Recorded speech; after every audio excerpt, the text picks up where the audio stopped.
Hi, welcome to Actors Corner, Season 2, Episode 2. Today we'll be seeing actor Joanna Starr Poulos perform Rose's monologue from Shana Madel by Barbara Liebau. I was only 4 when we left. It's so strange that you have memories of me, that it was part of your life, that I was born in another world. I don't remember any of it, just a feeling, maybe. Sometimes when there's a particular smell when someone's cooking or a song comes on the radio and all of a sudden I feel different. Then I feel warm, safe, sad. They never said her name. Or yours. Mama wasn't real to me. They called you them, talking in whispers or in certain looks so I could just pick up little bits of what was going on. And when I was older and could have understood, I knew it was forbidden. Papa wouldn't talk.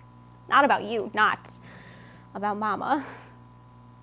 He would just say it was working it out, or later that Roosevelt would take care of everyone over there.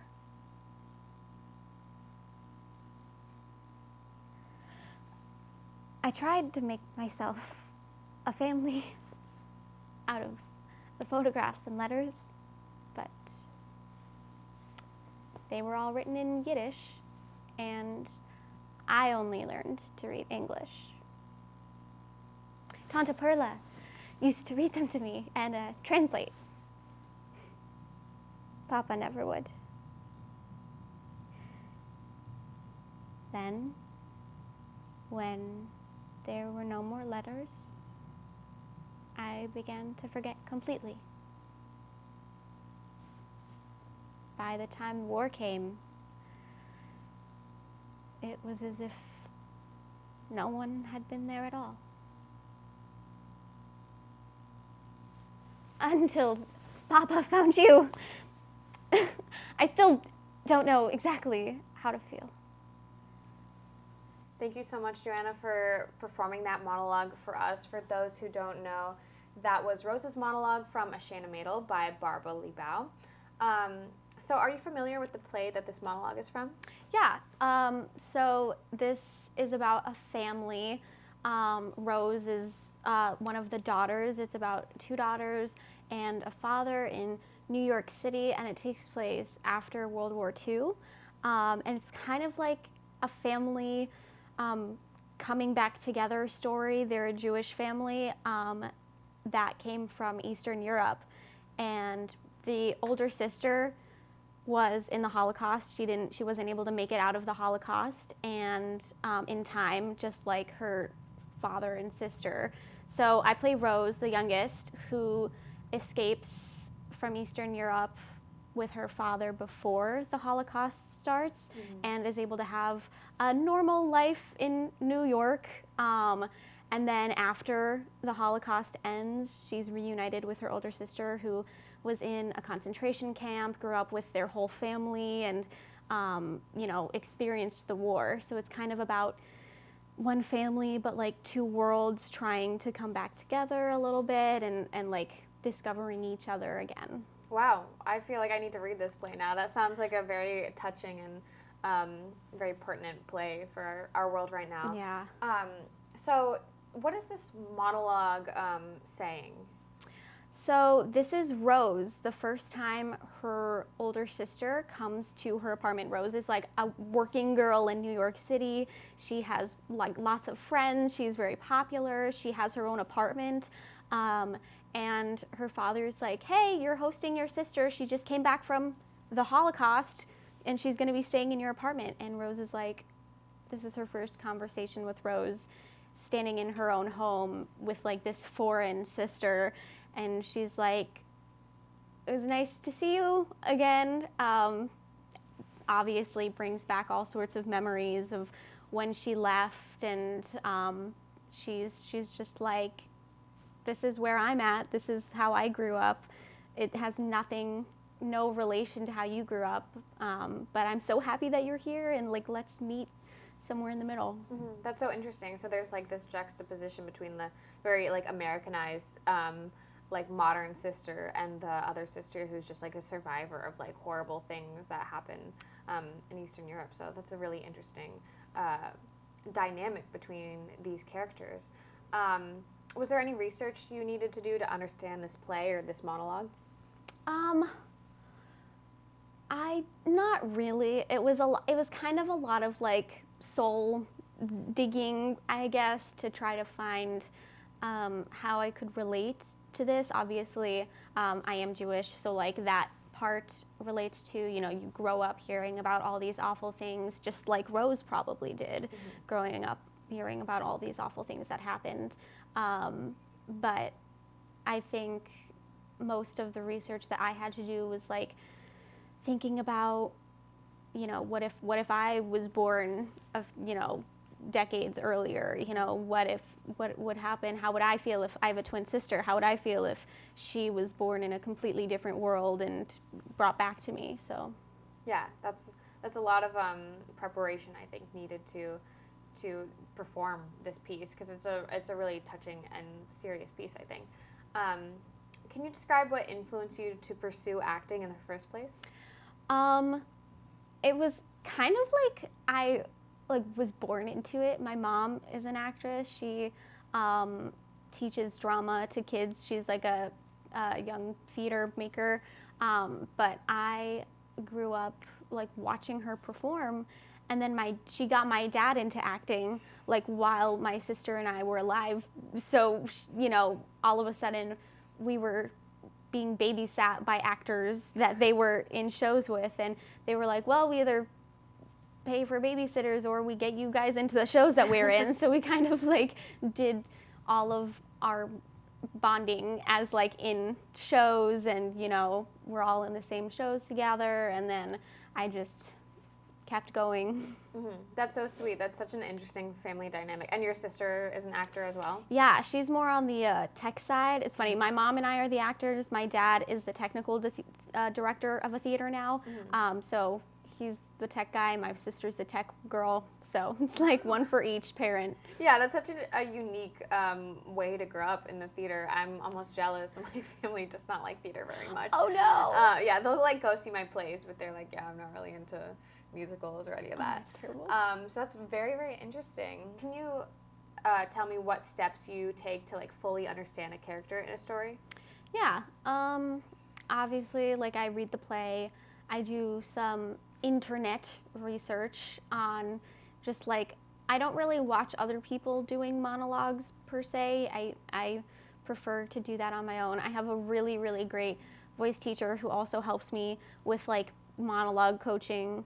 And she kind of helps me get into more of the like meat and like emotional parts of myself and the monologue. Mm-hmm. So yeah. That's awesome.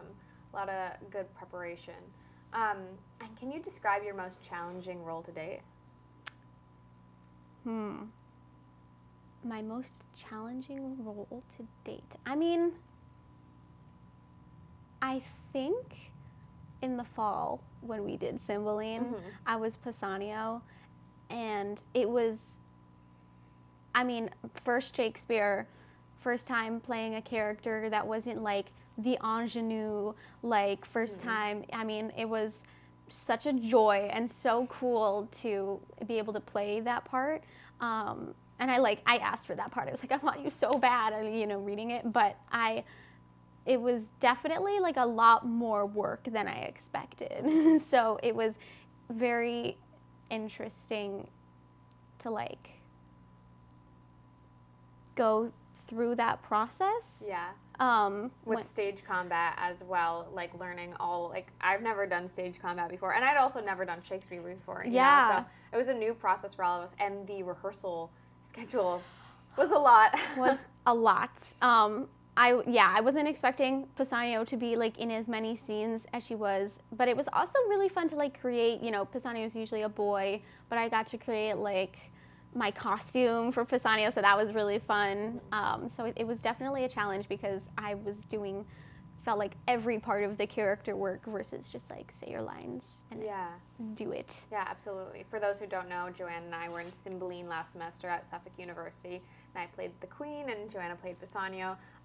That's something else I liked about Cymbeline. We were like all on stage all the time, so you got to be kind of in it, and you were in the majority of the scenes, you know, even if you just had like a couple lines or if you were like in the background. So it's kind of nice to be able to fully understand the entire story.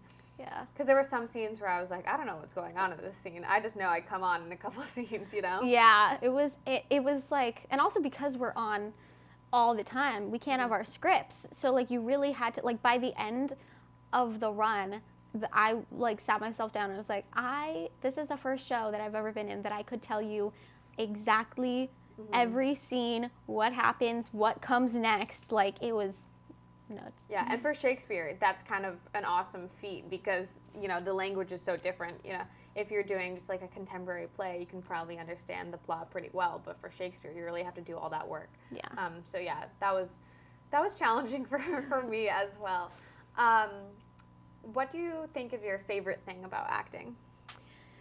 I was just talking about this. That's so funny. I love getting to play like other people. It's funny, during the pandemic, I remember like sitting and writing in my journal like the dramatic actor that I am. Like I'm so sick of like being Joanna. Like can I please just like have some other name for like 2 hours and get to go up and like say lines that I don't have to think about and you know. But I love just like taking a break from my own life and worrying about something that does not have to do with me. Obviously, like being in shows makes me nervous and you know I'm like, oh, what if I mess up that line? But it's not like worrying about other parts of my life that like matter in other times. I get to like take a break for a few hours and think about other things, which is really nice. Yeah, that's something I like about acting too, is like you get to be someone that you're not, and for some reason I've played a lot of villains and it's very fun to play a villain.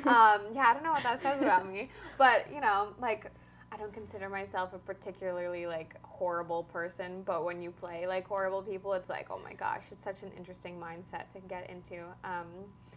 So yeah, that's a great thing about acting.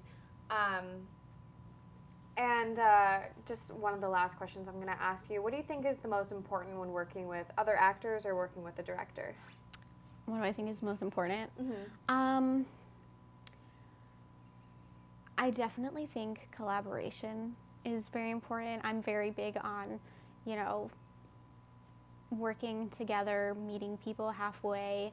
I think that obviously directors and actors come from very different places. I mean, I know I do. I'm like, I could not imagine being a director, but I think it's so valuable that like you can teach each other. Like directors have the full picture, but then an actor can come in and be like, oh, I've really been thinking about this scene and I really like have been thinking about this character and I really want to explore that. And you know, the director can help the actor put it into context a little bit more, and the actor can help the director you know, reel it in a little bit and think more about the character. You know, we're all selfish. We all want to think about our character all the time. So yeah.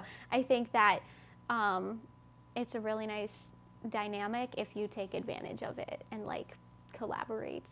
Yeah, I totally agree. Collaboration is something that I really love when working in the theater or working on film, because you're working in a team and you have to all trust each other. So I think that's really great. Well, thank you so much for coming on the show. This has been Actors Corner Season 2, Episode 2. Thank you for watching. Thanks.